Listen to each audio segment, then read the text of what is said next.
All right, time for a look at a remake of a classic. Yeah. Well, and before we get to that, the company that's putting on that remake is Blue Bridge Theatre, which is the big winner at this year's Critics' Choice Awards.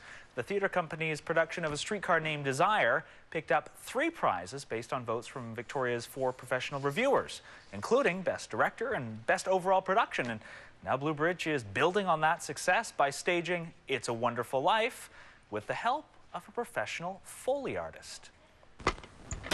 He shoots bullets from boards, creates crickets with a key, and rustles bushes thanks to old audio tape.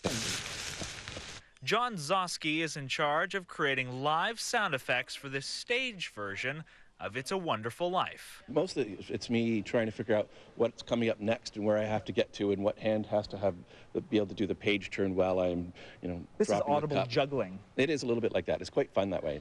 The professional Foley artist has traveled from Toronto to help Blue Bridge Theatre tell the story of a man saved from suicide by a guardian angel. I just think it's a great story about going into a very, very dark place and ultimately emerging into the light. Yes, well, most people say you stole all the rest. It's being staged as a 1940s-style radio play, with 20 actors playing 136 roles. The audience will either watch the whole thing or they'll sit there with their eyes closed listening to the thing. What seems simple on screen proves complex on stage. I'm trying to do it with a sewing machine motor with a little bit of a hose clamp stuck on it to put it out of balance and make it vibrate around. So that makes the sound of the motor. Horn, a little ratchet for doing gear shift. You have to do a hot water bottle for tires squealing, and then fridge for the door opening. And all that combines, in the right order at the right time with the action to try to make the sound of somebody driving up in a car and stopping.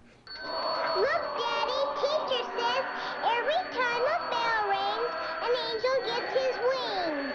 Well, whether this story is told on screen or stage, its goal is the same: to remind us of a simple truth. Wealth is not measured by money. Wealth is measured by community and the strength of community, right?